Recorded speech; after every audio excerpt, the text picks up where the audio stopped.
지난주까지 사도행전 8장 3절까지를 살펴보았는데, 사도행전의 전체 구조를 보면 세 부분으로 나눌 수 있습니다.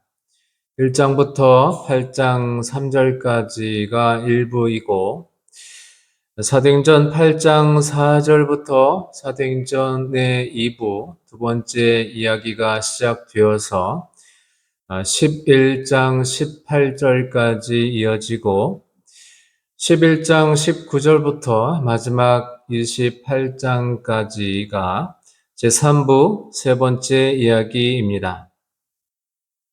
우리가 잘 알고 있는 사도행전 1장 8절의 말씀을 보면 이 사도행전의 구조와 흐름을 잘 알 수 있습니다. 오직 성령이 너에게 임하시면 너희가 권능을 받고 첫째 예루살렘과 둘째 온 유대와 사마리아와 셋째 땅 끝까지 이르러 내 증인이 되리라 하시니라. 그러니까 1장부터 스데반의 순교로 끝나는 8장 3절까지 주 무대는 예루살렘으로 예루살렘 안에서만 복음이 전파되었고, 그 다음 이야기, 두 번째 이야기에서는 박해로 흩어진 신자들이 온 유대와 사마리아에 복음을 전파하게 됩니다. 복음 전파가 이제 예루살렘의 울타리를 넘어서 온 유대와 사마리아에까지 확장되는 것이죠. 그리고 11장 후반부부터는 복음이 시리아의 안디옥까지 전파되고 사도 바울의 제1차 선교 여행이 시작되면서 당시 땅끝으로 알려진 로마까지 복음이 확장되는 과정이 그려지고 있습니다. 오늘 본문의 말씀은 사도행전의 두 번째 이야기가 시작되는 부분인데요. 복음이 예루살렘을 넘어서 온 유대와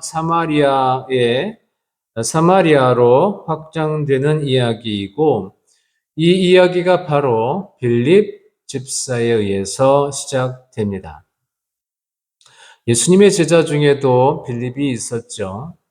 헷갈리지 않기 위해서 잠깐 말씀드리면, 예수님의 제자 빌립은 어촌 마을인 갈릴리 베세다 출신으로 안드레, 베드로와 같은 고향 사람이었습니다. 예수님의 제자가 된 후에 친구 나다나엘을 찾아가서 예수님을 소개했고, 이 나다나엘도 바돌로메라고도 하죠. 나다나엘도 예수님의 제자가 되었습니다. 우리가 잘 아는 오병이어의 이야기에서 5천 명을 먹이기 위해서 필요한 돈이 얼마나 되는지 계산한 사람이 빌립이었고요. 최후의 만찬 후에 빌립이 예수님께 하나님을 보여달라고 요청했는데, 예수님께서는 나를 본 자가 아버지를 본 것이다 라고 말씀하신 바 있습니다. 성경에서 예수님의 제자 빌립의 마지막 행적은 예수님께서 승천하시기 전에 예수님의 명대로 예루살렘에 모여서 기도하라고 했는데, 그 명대로 기도하기 위해서 다른 제자들과 함께 예루살렘의 한 다락방에 모인 것인데, 그 후에는 이 빌립의 행적을 알 수가 없습니다. 전승에 의하면 선교사로 부르기아, 지금의 튀르키예이죠.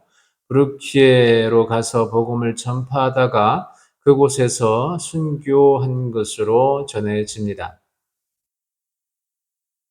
오늘 본문에 나오는 빌립은 이 예수님의 제자 빌립과는 다른 사람, 예루살렘 교회에서 7집사 중 한 사람으로 뽑힌 선출된 사람이고 남쪽의 유대와 북쪽의 갈릴리 지방 중간에 있는 사마리아 땅에 복음을 전해준 사람이라고 해서 전도자 빌립이라고도 불립니다. 빌립이 사마리아에 복음을 전했다는 것은 우리가 생각하는 것보다 훨씬 더 크고 중요한 의미를 갖고 있습니다. 예수님께서요, 사마리아의 수가라는 한 성에 있는 한 우물가에서 사마리아 여인을 만나신 적이 있었죠. 유대 지방에서 갈릴리로 가실 때 예수님은 다른 유대인들처럼 사마리아를 돌아서 가시지 않고 사마리아 땅을 밟아서 관통해서 가셨습니다. 그때였습니다. 예수님께서 사마리아의 수가라는 동네에 들어가셔서 한 우물가에 앉으셨습니다. 마침 한 사마리아 여인이 물을 기르러 왔습니다. 예수님께서 그 여자에게 물을 좀 달라고 요구하셨는데 이 사마리아 여인이 깜짝 놀랍니다. 그 여인의 반응이 요한복음 4장 9절에 나와 있는데요. 사마리아 여자가 이르되 당신은 유대인으로서 어찌하여 사마리아 여자인 나에게 물을 달라 하나이까? 이 여인의 말에서 유대인과 사마리아인은 아예 상종조차 하지 않을 정도로 그들 사이의 골이 말할 수 없이 깊었음을 알 수 있습니다. 이 사마리아에 대해서 좀 살펴보면요. 북이스라엘의 6대 왕이었던 오므리 왕에 의해서 건설되었습니다. 오므리 왕은 자신의 왕궁을 건축하기 위해서 셀멜이라고 하는 사람이 가지고 있었던 땅을 구입했고 그 땅을 그 주인의 이름을 따서 사마리아라고 했고요. 그 이후로 이 사마리아는 북이스라엘의 수도가 되었습니다. 아모스 3장 9절에 보면 사마리아를 산악으로 묘사하고 있는데 이 오므리 왕이 이 사마리아를 선택한 것은 그 사마리아가 자신과 북이스라엘을 지킬 수 있는 천혜의 요새가 될 것으로 생각하고 그것을 북이스라엘의 수도로 삼은 것 같습니다. 하지만 약 150년 후인 주전 733년에 아수르에 의해서 북이스라엘이 멸망하면서 사마리아 성이 아수르의 한 성읍으로 편입되었습니다. 그런데 아수르의 사르곤 대왕이 어떤 정책을 펼쳤냐면 북이스라엘에 살고 있었던 이스라엘 사람들 약 2만 7천 명을 다른 곳으로 쫓아내 버리고 대신에 다른 나라 사람들, 다른 민족들을 강제로 사마리아에 이주시켰던 것입니다. 피를 섞게 하는 것이죠. 혼혈 정책을 썼던 것입니다. 사르곤 대왕이 그렇게 한 것은 북이스라엘 사람들에게 그들의 정체성을 잃어버리게 하고 가장 빨리 그리고 손쉽게 아수르 제국에 동화시키는 방법으로 생각했던 것 같습니다. 그때부터 사마리아에 사는 이스라엘 사람들은 이방인들과 피가 섞이기 시작했고, 그래서 이제 순수 혈통을 고집하는 남유다의 유다인들이 이방인들과 피가 섞인 그 이스라엘 사람들, 사마리아 사람들을 경멸하기 시작했던 것이죠. 유다인들은 이방인들의 피가 섞인 사마리아 사람들을 이제 동족으로 생각하지 않았습니다. 아예 사람으로 또 생각하지 않았습니다. 유대인에게 사마리아 사람들은 진주를 주어도 그 가치를 알지 못해서 그 진주를 마구 짓밟아 버리는 정말 돼지 같은 사람들이었습니다. 아시는 것처럼 유대인들은 예루살렘에서 북쪽 갈릴리로 갈 필요가 있을 때 그 사이에 있는 사마리아에 발을 들여놓기가 싫어서 먼 길로 일부러 돌아서 갔습니다. 유다인들이 사마리아 사람들을 그토록 경멸했는데 사마리아 사람들도 마찬가지였겠죠. 자기들을 싫어하는 유대인들을 좋아할 리 없었습니다. 이와 같은 견원지간의 지역 감정이 예수님 때에도 그리고 그 이후 시대 때에도 계속되고 있었던 것이죠. 이러한 이유로 예수님께서 승천하시기 전에 공생의 기간에 사마리아 땅을 밟고 들어가셔서 또 한 사마리아 여인과 대화를 하셨고 그것을 분명히 기억하고 있고 또 승천하시기 전에 제자들에게 명령하신 것 있죠? 땅끝까지 이르러 분명히 사마리아를 거쳐 땅끝까지 이르러 내 증인이 되리라 명령하셨음에도 불구하고 사도들이 사마리아에 복음을 전할 엄두도 못 내고 있었던 것입니다. 그런데 유대인들 그리고 사마리아에 대한 유대인의 고정관념을 그대로 갖고 있던 사도들이 돼지와 같은 사마리아 사람들이 복음을 받아들였다는 소식을 듣게 됩니다. 이에 깜짝 놀란 예루살렘 교회는 사도행전 8장 14절에 의하면 사도 베드로와 요한을 직접 사마리아로 보내서 그것이 사실인지 확인할 정도였습니다. 그것은 참으로 엄청난 사건이었습니다. 이 복음의 확장은 아이러니하게도 박해의 결과로 이루어진 것입니다. 몇 주일 전에 부흥이 있으면 꼭 전쟁이 발발한다는 말씀을 드렸었는데 예를 들면 1907년에 평양에 대부흥이 있었죠.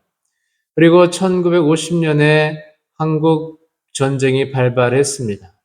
이 전쟁으로 북한에서는 복음의 문이 닫히게 되었고 또 지하화되었지만 북한의 많은 기독교 신자들이 남한으로 피신해서 결과적으로 남한의 복음의 확장이 더욱 이루어졌고 교회가 폭발적으로 성장하는 한 계기도 되었습니다. 예루살렘 초대 교회에 있어서 복음의 최초 확장이 바로 이런 유대교의 일방적인 박해로 이루어졌다는 것입니다. 평화로운 시기에 이루어진 것이 아니죠. 박해로 예루살렘 교회가 거의 초토화되었고 거의 모든 신자가 흩어지게 되었지만 그때부터 복음이 이방인 지역에서 꽃을 피우기 시작했던 것입니다. 한쪽 문이 닫히면 어디에선가 다른 문이 열리게 되어 있습니다. 세상이 아무리 복음을 거부한다 할지라도 복음은 사라지지 않고 다른 곳에서 더 큰 역사를 이루어가는 것이죠. 이것이 복음의 생명력입니다. 복음은 가만히 있으면 그 생명력을 잃게 되어 있습니다. 특이하게도 복음은 고난이 없으면, 의를 위한 핍박이 없으면 영적으로 안전하고 편하고 만족하다고 느끼면 그 생명을 잃을 수밖에 없습니다. 성령의 충만한 임재로 시작된 최초의 교회, 예루살렘 교회는 말 그대로 성령 충만과 사랑으로 하나 된 교회였습니다. 사도의 가르침을 따라서 서로 교제하고 필요를 따라 가진 것을 서로 나누어 가지고 순전한 마음으로 떡을 떼며 말씀과 기도 가운데 하나님을 찬미하는 참으로 아름다운 믿음의 공동체였습니다. 이대로라면 너무나 좋은 교회, 너무나 만족스러운 교회였습니다. 베드로가 주와 함께 변화산에 올라갔다가 주님의 몸이 변하여 빛과 같이 광채가 나고 모세와 엘리야가 나타나서 주와 함께 대화하는 장면을 보고 정신이 황홀해져서 우리가 여기 있는 것이 좋사오니 우리가 초막셋을 짓되 하나는 주를 위하여 하나는 모세를 위하여 하나는 엘리야를 위하여 하사이다 라고 했는데 그런 것처럼 예루살렘 교회는 어쩌면 너무나 만족스러운 공동체였기에 예루살렘에만 머물고자 했을지 모릅니다. 그러할 때 스데반의 순교와 함께 유대교의 가혹한 박해가 시작되었던 것입니다. 스데반이 순교하던 날은 기독교 박해가 시작되는 날이었지만 동시에 선교적 복음 확장이 시작되는 첫걸음이었습니다. 복음이 유대인들이 그토록 혐오했던 사마리아 성으로 전파되었던 것입니다. 그 엄청난 사건이 한 사람 빌립 집사에 의해서 일어났습니다. 오늘 설계 제목이 고정관념을 깨뜨린 빌립인데 빌립은 유대인의 고정관념을 깨뜨리고 사마리아의 복음을 전파했습니다. 이 고정관념은 깨도 아프지 않다라는 책이 있는데 국민대학교의 이의용 교수라는 분이 쓰신 책인데 고정관념을 네 가지로 구분합니다. 첫째, 굳어버린 생각입니다. 사람의 생각은 차갑고 빳빳하게 굳어버리기 쉬운데 그런 경직된 사고는 사람의 생각과 행동을 차갑고 빳빳하게 굳어버리게 한다는 것입니다. 당연히 굳어버린 생각들은 틀에 박힌 공식을 좋아하기 마련이고 경직된 사고는 새로운 세계를 닫아버릴 수밖에 없고 고정관념에 빠지면 어떤 일이든 개척하기 어려울 뿐 아니라 나태해지기 쉽다고 합니다. 둘째, 고정된 시각입니다. 사물과 현상을 한쪽 시각으로만 보려고 하니 다양성이 부족할 수밖에 없는데 마치 편견, 부정적 사고, 흑백 논리, 수직된 사고, 수직적 사고 같은 것에 빠지면 사물이나 현상을 제대로 볼 수 없는 것과 마찬가지라고 합니다. 예컨대 고정된 각도에서 보면 동전의 모양은 언제나 둥글지만 다른 각도에서 보면 동전은 타원이나 직선의 모습으로도 보이는 것처럼 어떤 현상을 여러 각도에서 봐야 제대로 파악이 되는데 한쪽에서만 보니 문제가 된다는 것입니다. 셋째, 길들여진 습관입니다. 사람은 세월이 흐르면서 습관, 관습, 그리고 전통에 길들여져서 옛날부터 그래왔다는 것에 지나치게 가치를 부여하다 보니 그것을 새롭게 전환시키는 걸 망설이게 된다고 합니다. 넷째, 고정관념 때문에 본질은 무엇이고 수단은 무엇인지, 변하는 것은 무엇이고 변하지 않는 것은 무엇인지, 중요한 것이 무엇이고 중요하지 않은 것이 무엇인지를 제대로 파악하지 못한다고 합니다.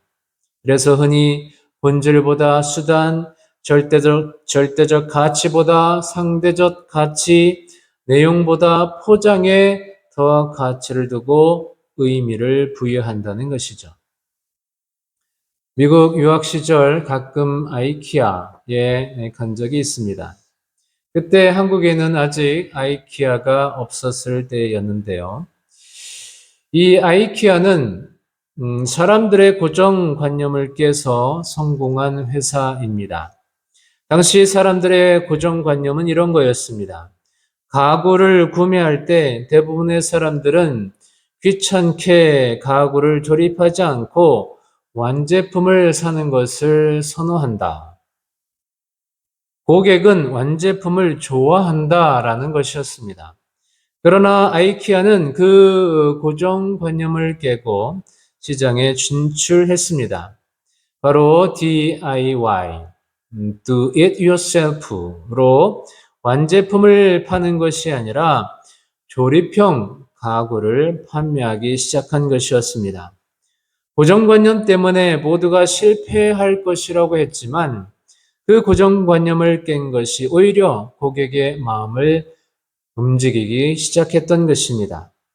그 이유는 공정이 줄어들었기 때문에 싸기도 쌌지만 그것과 더불어 고객 자신이 직접 조립한 가구와 완제품을 산 가구에 대해서 개인적으로 느끼는 가치가 달라졌기 때문이라는 것이죠.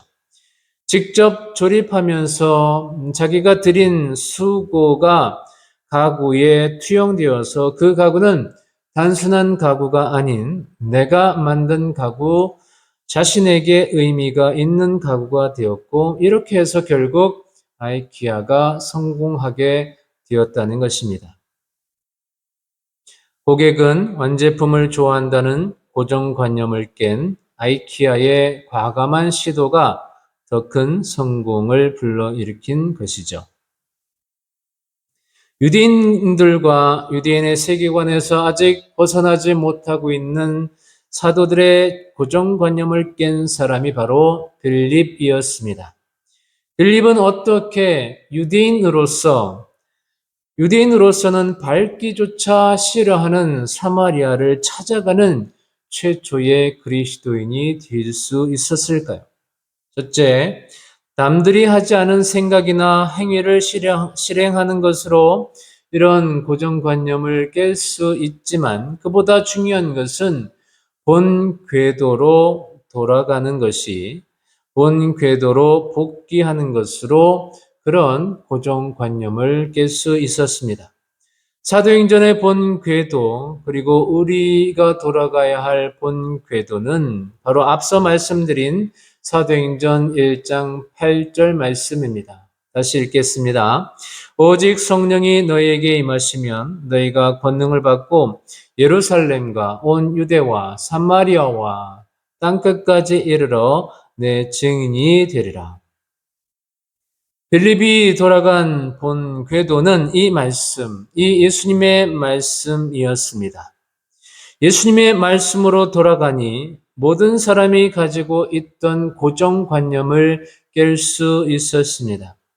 하나님의 말씀을 철저히 따르고 진정으로 순종할 때 우리의 고정관념을 내려놓게 되고 하나님은 하나님의 말씀에 순종하는 사람들을 통해서 큰 일, 놀라운 역사를 일으키시는 것입니다. 유대 세계를 놀라게 했던 사마리아의 회심은 그 말씀으로 돌아간 빌립을 통해서 행하신 하나님의 놀라운 역사였던 것입니다. 둘째, 빌립은 고정관념을 깨고 사마리아를 찾아가는 최초의 그리스도인이 될 수 있었던 또 다른 이유는 빌립은 바로 헬라파 유대 신자였기 때문입니다. 그래서 히브리파 유대인들과는 다른 세계관을 갖고 있었던 것이었습니다. 이미 예루살렘 교회의 중심은 7 집사를 선출하면서 히브리파 유대 신자들로부터 헬라파 유대 신자들에게로 이동하기 시작했습니다. 예루살렘 초대교회는 절대 다수인 히브리파 유대인들과 소수인 헬라파 유대인들로 구성되어 있었습니다. 절대 다수를 이루고 있던 히브리파 유대인들은 조상 대대로 이스라엘 땅에서 태어나서 히브리어를 쓰는 사람들이었고, 이 헬라파 유대인들은 오래전에 어떤 이유로든지 간에 조상들이 해외로 이주해서 해외에서 태어나 당시 지중해 세계의 공용어인 헬라어를 모국어로 삼는 사람들이었고, 그 헬라파 유대 신자들에게 그래서 당연히 세계라는 것은 말할 것도 없이 유대 세계, 유대 사회를 뛰어넘는 것이었습니다. 지난주에 살펴본 것처럼 사도행전 7장에는 헬라파 유대인 성도인 스데반이 등장하고 있습니다. 역시 헬라파 유대인으로서 히브리파 유대인들보다 더 넓은 세계관을 갖고 있었던 스데반은 예수 하나님을 예루살렘 성전 안에 가두어 두고 있는 유대인의 그릇된 신앙관을 통박 몹시 날카롭고 매섭게 따지고 공격했습니다. 스데반은 하나님께서 인간이 건축한 집에 갇혀 계시는 분이 아니라 이 세상에 안 계신 것이 없는 무소부재하신 하나님이심을 설파했습니다. 유대인들은 감히 생각할 수 없는, 감히 용납할 수 없는 주장이었습니다.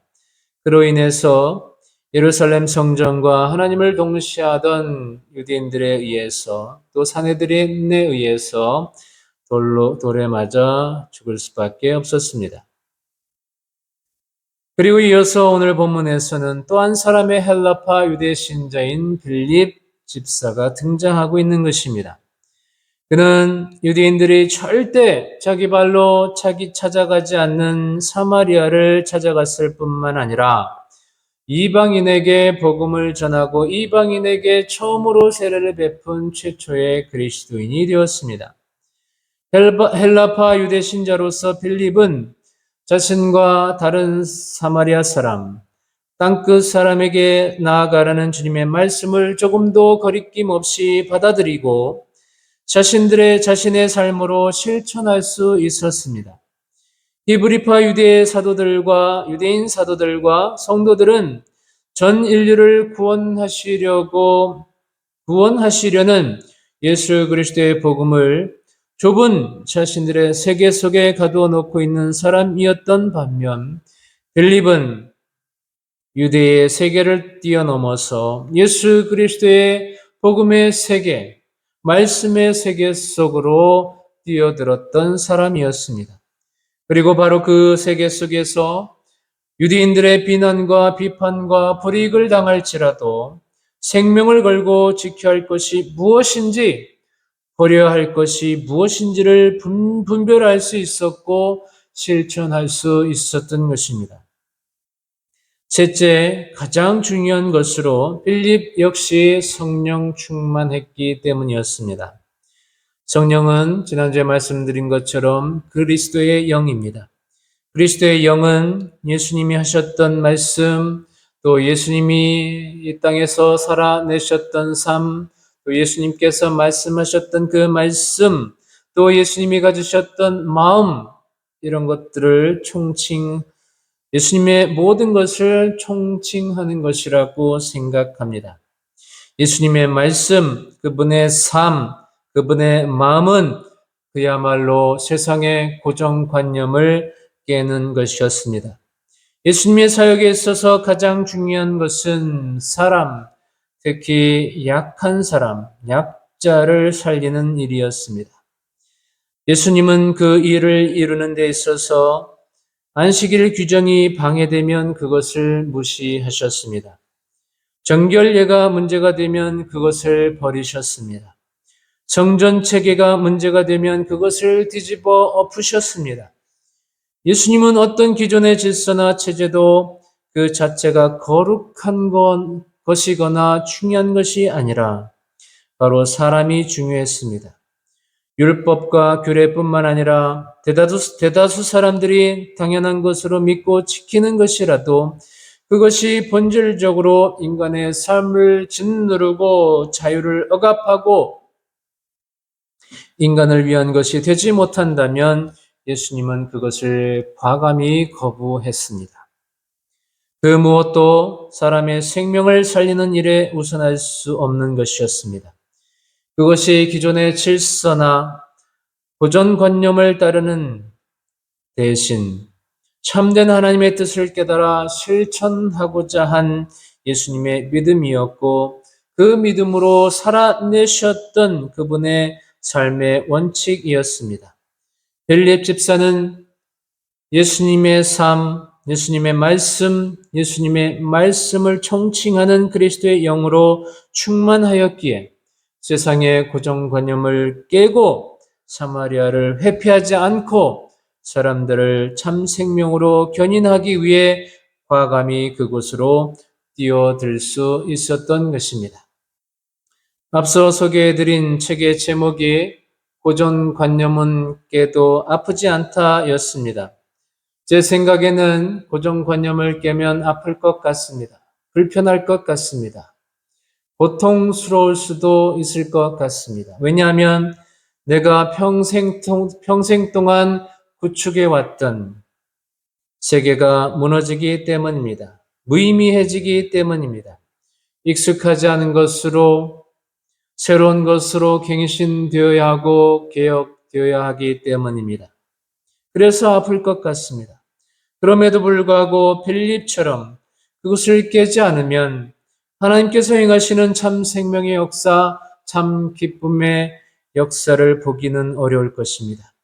그것을 깨지 않으면 유대인들이 하나님을 성전 안에 가두어 두었던 것처럼 우상 숭배, 나를 우상으로 만드는 치명적인 일에서 벗어나지 못할 것입니다.